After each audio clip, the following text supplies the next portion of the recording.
Good morning. Oh, I'm running a couple minutes late here. I don't know why. Wow, what a night. Oh my gosh, we had the biggest storm right over my house last night. It was crazy. And it went on for hours. In fact, I was still hearing some rumbling and stuff this morning when I woke up at like 5:30. So it was really crazy. It was really crazy. It flipped. I had my garbage can out for the garbage man this morning. Flipped that over, and so I was out there in a little break between the big heavy downpours, getting that cleaned up and back in the trash can. And then I have one of those big tall patio heaters that somehow the wind must have caught it. It was back up by my house because I don't use it in the summer, obviously, and it was out in the middle of my patio and had crashed. And so the big top part that's like a big lampshade is like all, so, hoy vey, I don't know. It was crazy. We got a lot of rain though, so that was really great. Wish I could send some of that rain to my friends up at Idaho so they could put out some of the fires there. Oh my gosh, they're having such a hard time. There's so much smoke in the Boise area as well as up in the mountains around Boise. So, God bless. Wish you guys could get some good rain there and get those fires under control. That would be awesome. Anywho, wow, what a week it has been for dreaming. Has anybody else been dreaming a lot this week? I'm having really vivid dreams. And every time I wake up, I'm thinking about them. I'm like, there's a message in this, and trying to figure it out what it is. And boy, last night's was a doozy. Hi, Shelly. The event was starting to happen. And it was crazy. Yeah, you're having dreams too? Is that what you're answering me back on? Yeah? Vivid dreams. Every night before I go to sleep, though, I've been asking Spirit to help me remember and understand any dreams that are for my highest and best good. Obviously, I don't really care about remembering and really going back through the emotions of anything that doesn't really serve me or anything that's not great, something I don't need. Spirit's been answering. It's been really crazy, really crazy.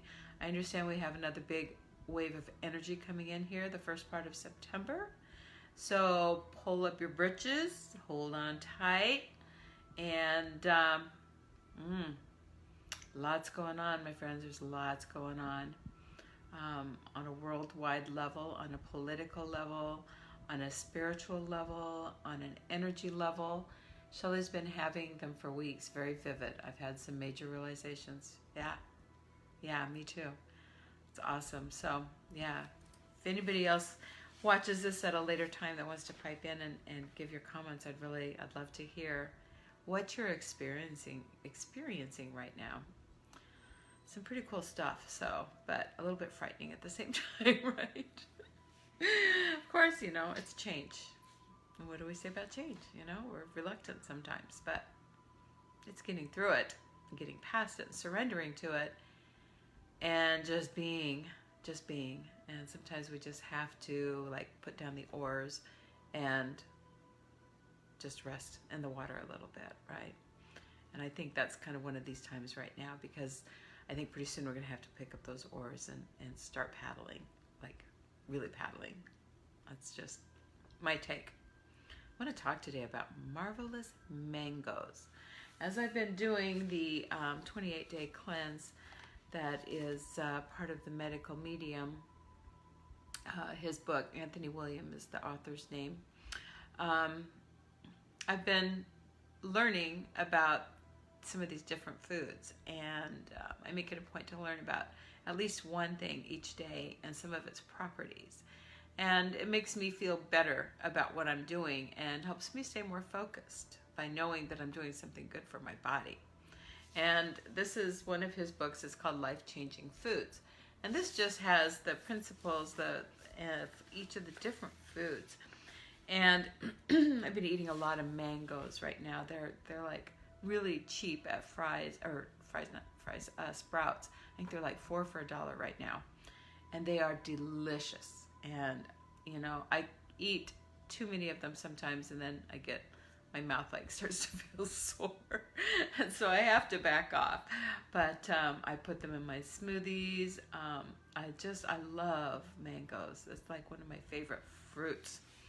But it's also very, very good for you. And here's some things I learned about it. It is awesome as a sleep aid.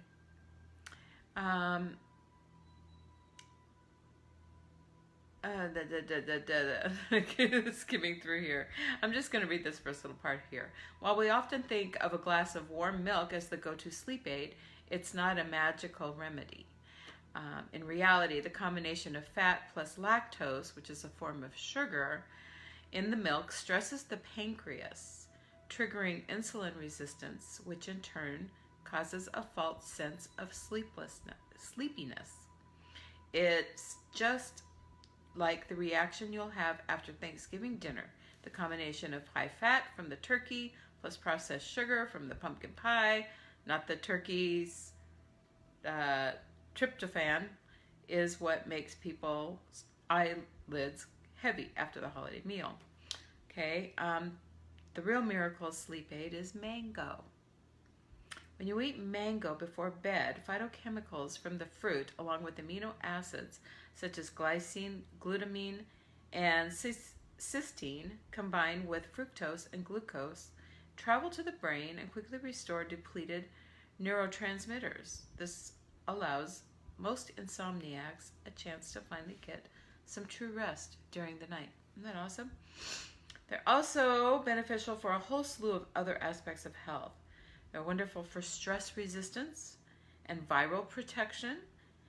Mangoes are also rich in beta-carotene to strengthen and support the skin. They even help prevent all varieties of skin cancer. That's so important here in Arizona. You know, we have a lot of people that get skin cancers here. Mangoes are a powerful tool to help reverse hypoglycemia, prediabetes, and type 2 diabetes. Their highly bioavailable trace magnesium, coupled with phytochemical, a lot of big words here, phytochemical phenolic acids, calms the central nervous system, which aids in slaving off strokes, seizures, and heart attacks. The pulp soothes the stomach and intestinal lining to alleviate constipation. And finally, mango is an amazing exercise food because it provides your muscles with traces of sodium, preciously needed glucose, and magnesium, which translates to longer, harder workouts while feeling less of the burn. So if you have any of the following conditions, consider bringing mangoes into your life. Gastroesophageal reflux disease, also called GERD, G-E-R-D, attention deficit hyperactivity disorder, ADHD, Alzheimer's disease, dementia, ulcers, skin cancers, insomnia, stomach cancer, renal failure, peptic ulcers, diabetes, Parkinson's disease, kidney stones, epilepsy, Graves' disease, Hashimoto's thyroiditis, glaucoma, macular degeneration, hypoglycemia, Crohn's disease, post-traumatic stress disorder, PTSD, urinary tract infection, UTIs, depression, personality disorders, anxiety, eating disorders. Yeah, it keeps going on, right? Seasonal affective disorder, SAD, SAD, adrenal fatigue, we all have that pretty much, chronic fatigue syndrome, CFS, cognitive issues, colitis, Cushing's syndrome, fibroids, fatty liver, sunburn, mystery infertility. Those are all conditions that mango can help with. That's a big list. And so if you're having any trouble sleeping, mood swings, snoring, fatigue, sluggishness, hypothyroid, hyperthyroid, blurry eyes, muscle fatigue, muscle pain, muscle cramps, anxiousness, cognitive issues, brain fog, memory loss, melancholy, listlessness, abdominal pressure, candida overgrowth, Bell's palsy, colon spasms, confusion, constipation, digestive distress, brain inflammation, sluggish liver, frozen shoulder, high cholesterol, and high blood pressure. Those are all symptoms that tell you you need to bring mangoes into your life. How do we get Bill Ryan to start eating mangoes? ADHD. She'll crack me up. Emotional support. That's what I love about this book, because it not only has, the physical side of it, it has the emotional and the spiritual aspects of it too, which is really cool. Mangoes are life-changing when it comes to our emotional health. Not only do they uplift the mood, they can alleviate depression and seasonal affective disorder.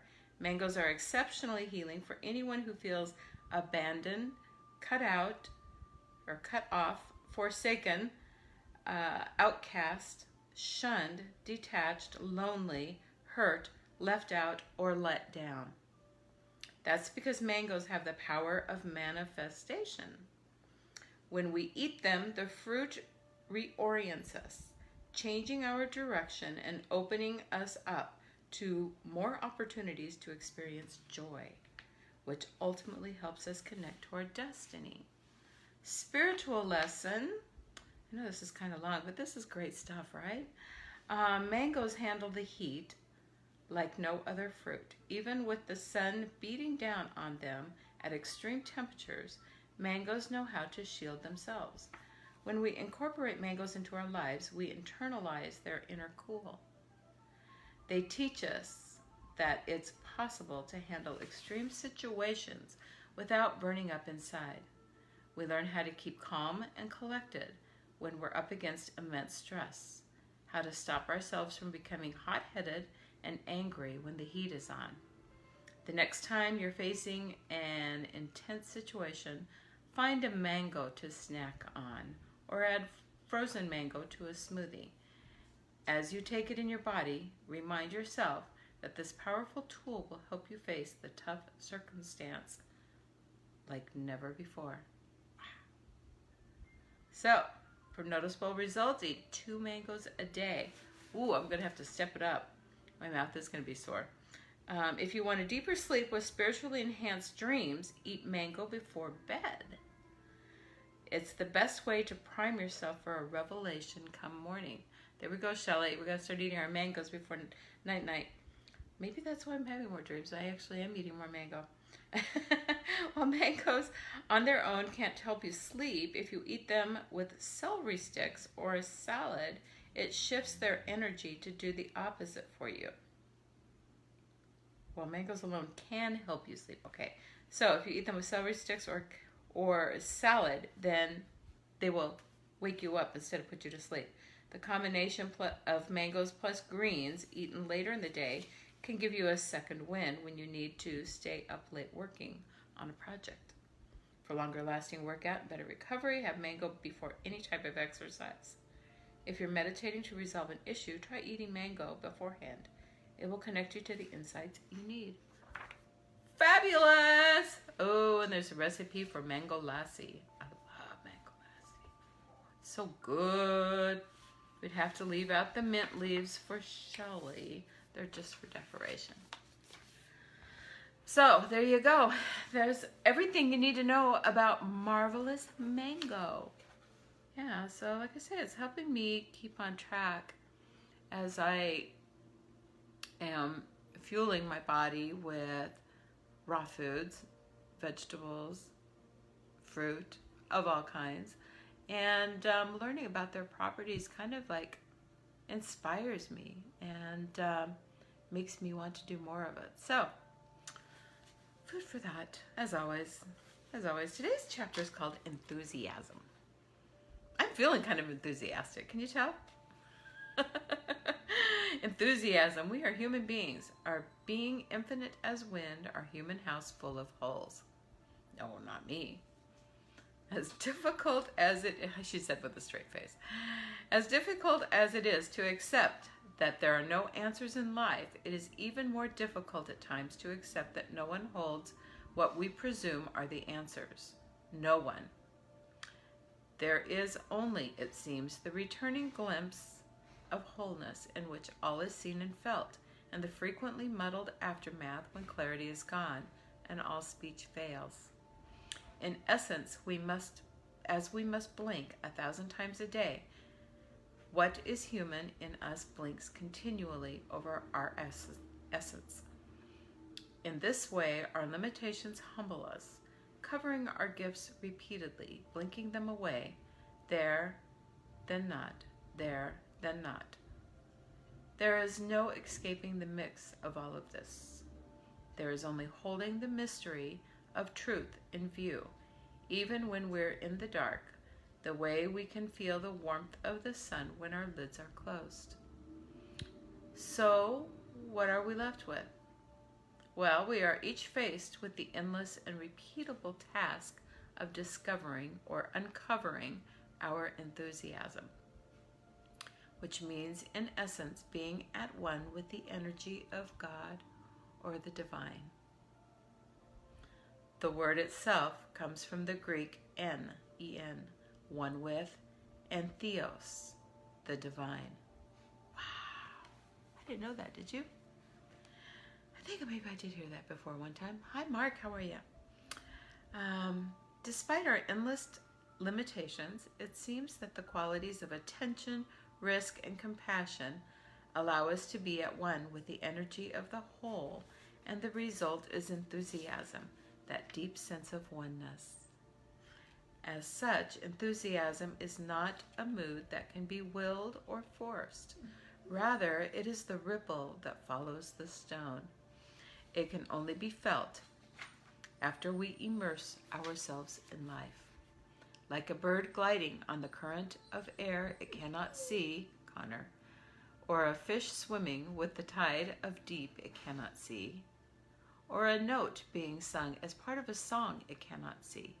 We are all left with the necessary risk to starve the ego. That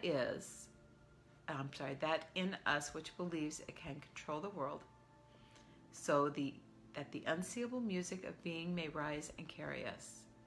In recurring humility, our enthusiasm, our momentary oneness with the energy of the universe is the sound of God moving through the harp of the soul. It is a mysterious and strenuous and simple practice to walk when we are able and be still when we are not, to bleed the dark that builds within us and trade it for the light which is always waiting. Despite all our intentions, the most crucial challenge of being human is to show up like a rose. Happy Friday to you, my friend. I love this. I love this.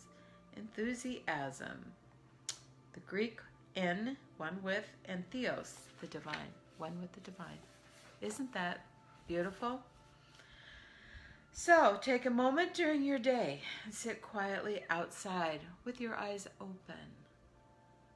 As you breathe, be aware of the times you must blink. Be comforted by the fact that even when you blink, the sun does not stop shining, the birds do not stop singing, and the flowers do not stop opening. As you breathe and blink, be comforted by the fact that even when you can't see, your spirit does not stop shining, your heart does not stop singing, and your life does not stop opening.